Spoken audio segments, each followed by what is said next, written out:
सोयू ने फैसला तो ले लिया था कि वह जिन्वू से थोड़ी दूरी बना लेगी, लेकिन उसके दिल में अजीब सी बेचैनी थी। क्लास में अब भी लोग फुसफुसा रहे थे। कुछ लड़कियां हंस रही थीं और कुछ लड़के जिन्वू से मजाक कर रहे थे। वाह, इतने बड़े रोमांटिक हीरो निकले तुम। अरे यार, हमें पहले क्यों नहीं बताया कि तुम्हारी गर्लफ्रेंड है? जिन्वू ने किसी की बात पर ध्यान नहीं दिया, लेकिन उसकी नजरें सोयूं पर थीं, जो चुपचाप अपनी सीट पर बैठी थी। क्या वह मुझसे सच में दूर रहना चाहती है? लंच ब्रेक में सोयूं हमेशा की तरह मिन्हू के साथ बैठी थी, लेकिन वह अजीब तरह से शांत थी। तुम ठीक हो? मिन्हू ने पूछा। सोयूं ने एक नकली मुस्कान दी। हाँ, सब ठीक है। मिन्हू ने सिर हिलाया। नहीं, तुम ठीक नहीं हो। जिन्वू से दूर रहना तुम्हारे लिए आसान नहीं है ना? सोयूं ने चौंक कर उसकी तरफ देखा। ऐसा कुछ नहीं है। झूठ मत बोलो, तुम्हारी आंखें सब बता रही हैं। सोयूं ने एक लंबी सांस ली। मुझे नहीं पता कि मैं क्या करूं। अगर मैं उसके पास रहती हूं तो अफवाहें बढ़ती हैं। अगर मैं दूर जाती हूं तो मुझे अजीब सा लगता है। मिन्हू ने हंसते हुए कहा। तो फिर खुद से एक सवाल पूछो, तुम क्या चाहती हो? सोयूं चुप हो गई। उधर जिन्वू ने ठान लिया था कि वह यूजिन को इस बार सबक सिखाकर रहेगा। अगले दिन वह सीधे यूजिन के पास गया और बिना किसी भूमिका के बोला, यूजिन, मुझे तुमसे कुछ जरूरी बात करनी है। यूजिन ने मुस्कान के साथ कहा, ओह, क्या हुआ? क्या सोयूं से दूर रहकर अब अकेलापन महसूस हो रहा है? जिन्वू ने गहरी सांस ली और कहा, तुम सोच रही होगी कि तुम जीत गई हो, है ना? यूजिन ने नकली मासूमियत से कहा, मैंने तो कुछ किया ही नहीं। जिन्वू ने मुस्कुराकर कहा, ठीक है, अगर तुम इतना ही सोचती हो कि मैं और सोयूं साथ नहीं रह सकते, तो अब मैं एक नया तरीका अपनाऊंगा। यूजिन ने भौहें चढ़ाई। मतलब? अब से मैं सोयूं से तब तक और भी ज्यादा करीब रहूंगा, जब तक कि लोग यह अफवाहें फैलाना बंद न कर दें। यूजिन का चेहरा देखते ही देखते सख्त हो गया। क्या? हाँ, अब जब तक यह सब शांत नहीं हो जाता, मैं सोयूं को दिखाऊंगा कि वह अकेली नहीं है, और सबसे पहले मैं उसके साथ आज स्कूल के बाद बाहर जाऊंगा। यूजिन का चेहरा गुस्से से लाल हो गया। स्कूल खत्म होने के बाद जब सोयूं अपने घर जाने वाली थी, तो जिन्वू अचानक उसके सामने आकर खड़ा हो गया। तुम्हें क्या चाहिए? सोयूं ने चौंक कर पूछा। जिन्वू मुस्कुराया। तुमने कहा था कि हमें दूर रहना चाहिए, है ना? सोयूं ने सिर हिलाया। ठीक है, लेकिन क्या तुम इस फैसले से खुश हो? सोयूं कुछ नहीं कह पाई। जिन्वू ने अपना हाथ आगे बढ़ाया। चलो, कहीं घूमने चलते हैं, बस तुम और मैं। सोयूं का दिल जोर से धड़कने लगा। कहीं घूमने? हाँ, अगर लोग पहले ही सोचते हैं कि हम डेटिंग कर रहे हैं, तो क्यों ना हम सच में एक डेट पर चलें? सोयूं पूरी तरह से हैरान थी। यूजिन गुस्से से भरी बैठी थी। उसे यह बिल्कुल पसंद नहीं आ रहा था कि जिन्वू इस तरह सोयूं के करीब जा रहा है। क्या मैं उसे रोक सकती हूं? लेकिन इस बार जिन्वू ने मन बना लिया था। अब क्या होगा? क्या यह सच में एक डेट होगी, या फिर कोई नया ड्रामा शुरू होने वाला है? सोयूं को अब भी यकीन नहीं हो रहा था कि जिन्वू उसे सच में डेट पर ले जाना चाहता है। तुम मजाक कर रहे हो, है ना? जिन्वू ने सिर हिलाया। बिल्कुल नहीं। जब लोगों को पहले ही ऐसा लग रहा है, तो क्यों ना हम इसे सच में करके दिखाएं? सोयूं ने गहरी सांस ली। पर अगर हमने ऐसा किया, तो अफवाहें और ज्यादा बढ़ जाएंगी।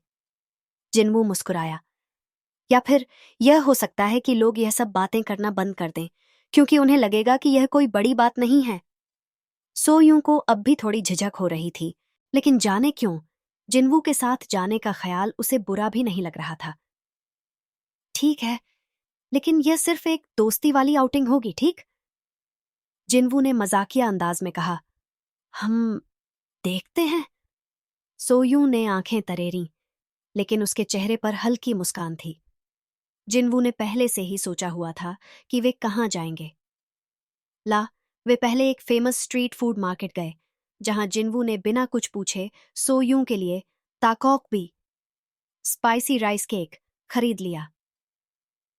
तुम्हें कैसे पता कि मुझे यह पसंद है? सोयू ने चौंक कर पूछा। जिनवू ने कंधे उचका दिए। मैं ध्यान देता हूं। सोयू ने हल्के से मुस्कुराकर पहला निवाला लिया और अचानक उसकी आंखों में आंसू आ गए। ओह, बहुत स्पाइसी है। जिनवू हंस पड़ा। क्या हुआ? क्या तुम स्पाइसी खाना नहीं खा सकती? सोयू ने गुस्से से कहा, तुमने मुझे पहले क्यों नहीं बताया कि यह इतना तीखा होगा? जिनवू ने तुरंत एक कोल्ड ड्रिंक लाकर दी। लो, लो, पी लो, वरना तुम्हारी आंखों से असली आंसू निकल आएंगे। सोयू ने जल्दी से ड्रिंक पी और फिर गहरी सांस लेते हुए कहा, मैं इसे कभी नहीं भूलूंगी। मुझे उम्मीद है कि तुम इसे एक अच्छी याद की तरह याद रखोगी। सोयू ने हल्की मुस्कान दी। उधर यूजेन अपने दोस्तों के साथ एक कैफे में बैठी थी जब उसकी एक दोस्त ने अचानक कहा, ओएमजी, यूजेन, देखो, ये कौन है? यूजिन ने फोन की स्क्रीन की तरफ देखा और उसके चेहरे का रंग उड़ गया। स्क्रीन पर एक तस्वीर थी। जिनवू और सोयू स्ट्रीट फूड मार्केट में साथ खड़े थे। जिनवू हंस रहा था और सोयू अपने मुंह को पकड़कर ड्रिंक पी रही थी। वे सच में साथ बाहर गए हैं? क्या यह डेट है? यूजिन के चेहरे पर गुस्सा साफ दिख रहा था। उन्हें लगता है कि वे मुझसे बच सकते हैं? उसने तुरंत अपने फोन पर एक मैसेज टाइप किया। हमें कुछ करना होगा। सोयू और जिनवू अपनी पहली डेट एंजॉय कर रहे थे, लेकिन उन्हें नहीं पता था कि यूजिन चुप नहीं बैठने वाली। क्या वह कोई नया प्लान बनाएगी? या फिर इस डेट के बाद सोयू और जिनवू के रिश्ते में कोई बड़ा बदलाव आएगा? सोयू और जिनवू की पहली डेट ने पूरे स्कूल में हलचल मचा दी थी। अगले दिन जब सोयू स्कूल पहुंची तो उसे महसूस हुआ कि लोग उसे पहले से भी ज्यादा घूर रहे थे। अब क्या हुआ? उसने खुद से सोचा। जैसे ही वह अपनी सीट पर पहुंची, हायरी ने फोन उसकी ओर बढ़ा दिया। तुमने यह देखा? सोयू ने फोन की स्क्रीन की तरफ देखा और उसकी आंखें चौड़ी हो गईं। वहां एक पोस्ट वायरल हो रही थी। शॉकिंग! जिनवू और सोयू सिर्फ दोस्त नहीं हैं, उन्होंने डेट पर एक दूसरे को गले भी लगाया।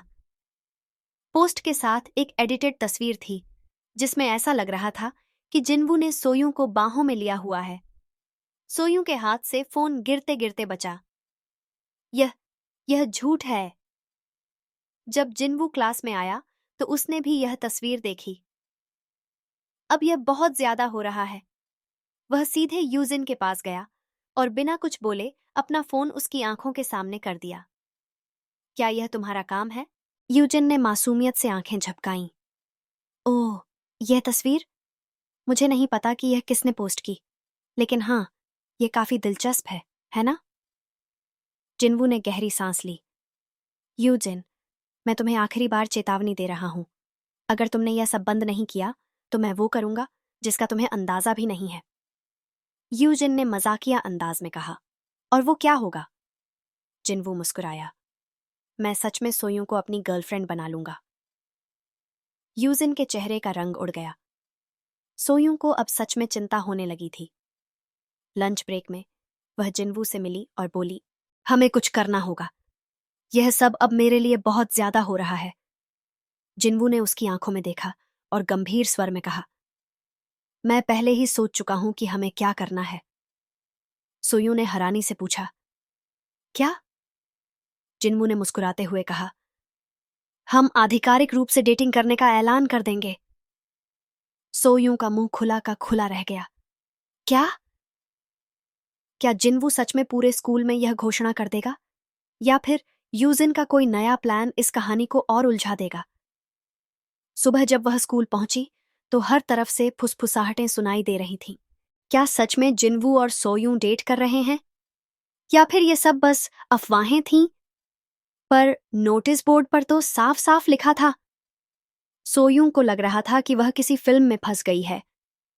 वह तेजी से क्लासरूम में घुसी और सीधे जिनवू के पास गई। हमें बात करनी होगी, उसने गुस्से में कहा। जिनवू ने उसकी तरफ देखा और मुस्कुराया।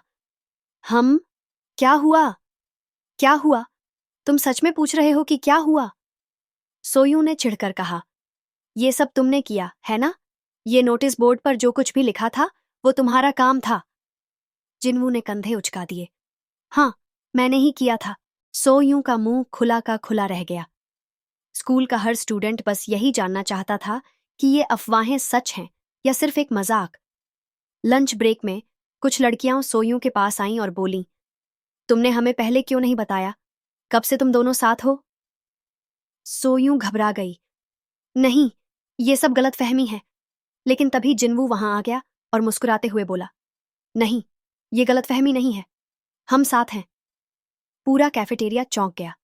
सोयूं का मुंह खुला रह गया। क्या? जिनवू ने उसकी तरफ देखा और आंख मारी। अब तो मान ही लो, तुम मेरी हो। सोयूं के गाल लाल हो गए। यूजिन दूर से यह सब देख रही थी और उसके गुस्से की कोई सीमा नहीं थी। अगर मैं अभी कुछ नहीं करूंगी तो जिनवू सच में उसे पसंद करने लगेगा। उसने अपने दोस्तों से कहा, हमें कुछ ऐसा करना होगा कि सोयूं खुद जिनवू से दूर चली जाए। एक दोस्त ने पूछा, कैसे? यूजिन के चेहरे पर शैतानी मुस्कान थी। हम उसकी इमेज खराब करेंगे। स्कूल खत्म होने के बाद जिनवू और सोयूं अकेले बैठे थे। सोयूं ने गहरी सांस ली। जिनवू, सच बताओ, तुम ऐसा क्यों कर रहे हो? जिनवू ने पहली बार गंभीर होकर जवाब दिया, क्योंकि मैं चाहता हूं कि तुम खुश रहो। और तुम जब तक दूसरों की परवाह करोगी तब तक खुश नहीं रह पाओगी। सोयूं चुप हो गई। जिनवू ने हल्के से मुस्कुराया, इसके अलावा मुझे तुम्हारा साथ पसंद है। सोयूं का दिल जोर से धड़कने लगा। क्या जिनवू को सच में मुझसे फर्क पड़ता है? अब जब जिनवू ने खुलेआम स्वीकार कर लिया है कि वे साथ हैं, तो यूजिन क्या करने वाली है? क्या सोयूं और जिनवू सच में एक दूसरे के करीब आएंगे या फिर यूजिन का प्लान उन्हें अलग कर देंगे? सोयूं को इस बात का अंदाजा था, लेकिन यह नहीं पता था कि कब और कैसे। जब वह क्लास में पहुंची तो माहौल पहले से भी ज्यादा अजीब था। लोग उसे घूर रहे थे, फुसफुसा रहे थे और कुछ तो हंस भी रहे थे। अब क्या हो गया? हायरी ने घबराते हुए कहा, तुमने देखा? क्या? हायरी ने अपना फोन दिखाया। स्कूल फोरम पर एक पोस्ट वायरल हो रही थी। सोयूं का असली चेहरा, वह सिर्फ पैसे के लिए जिनवू के करीब जा रही है। पोस्ट में एक फेक चैट का स्क्रीनशॉट था जिसमें ऐसा दिखाया गया था जैसे सोयूं अपने किसी दोस्त से कह रही हो, जिनवू अमीर है, अगर मैं उससे दोस्ती कर लूं तो मेरा फायदा होगा। सोयूं का चेहरा सफेद पड़ गया। ये झूठ है, लेकिन अफवाहें सच बनने में ज्यादा समय नहीं लेती। जिनवू क्लास में आया और जैसे ही उसने यह सब सुना, उसका खून खौल उठा। कौन कर रहा है ये सब? कोई कुछ बोलने को तैयार नहीं था, लेकिन जिनवू को अंदाजा था। वह सीधे यूजिन के पास गया और गुस्से से कहा, ये सब तुमने किया, है ना? यूजिन ने मासूम बनते हुए कहा, क्या सबूत है तुम्हारे पास? जिनवू ने दांत भींचते हुए कहा, अगर मैंने सबूत निकाल लिया तो फिर तुम खुद स्कूल छोड़ दोगी। यूजिन ने हंसते हुए कहा, ठीक है, तब तक के लिए मजे लो। अब पूरा स्कूल दो हिस्सों में बंट गया था। कुछ लोग सोयूं को सपोर्ट कर रहे थे, लेकिन ज्यादातर लोग यही मान रहे थे कि वह झूठी है। कुछ लड़कियां तो उससे दूर भागने लगीं। कहीं ये सच तो नहीं? सोयूं टूटने लगी थी, लेकिन तभी एक हाथ उसके कंधे पर आया। तुम परवाह क्यों कर रही हो कि बाकी लोग क्या सोचते हैं? सोयूं ने सिर उठाया। जिनवू उसकी तरफ देख रहा था, एक हल्की मुस्कान के साथ। मैं जानता हूं कि यह झूठ है और बस इतना ही काफी है। सोयूं की आंखें भर आईं। जब यूजिन ने देखा कि उसकी अफवाहों का जिनवू पर कोई असर नहीं हो रहा, तो उसने एक और चाल चली। उसने एक पार्टी रखी और सबको इनवाइट किया, खासकर सोयूं को। यह आखिरी मौका है उसे पूरी तरह बदनाम करने का। लेकिन उसे नहीं पता था कि यह पार्टी जिनवू और सोयूं को और करीब ले आएगी। यूजिन की पार्टी स्कूल में हर किसी के लिए एक बड़ा इवेंट थी। स्टूडेंट्स उत्साहित थे क्योंकि यूजिन की पार्टी हमेशा ग्रैंड होती थी, म्यूजिक, फूड और ड्रामा। लेकिन इस बार ड्रामा कुछ ज्यादा ही बड़ा होने वाला था। क्या सोलायूं सच में वहां जाएगी? हायरी चिंतित थी, लेकिन सोयूं ने ठान लिया था, अगर मैं नहीं गई तो लोग सोचेंगे कि मैं सच में कुछ छुपा रही हूं। और सबसे बड़ी बात, जिनवू भी वहां जाने वाला था। यूजिन पूरी तरह तैयार थी। इस बार सोयूं का बचना नामुमकिन है।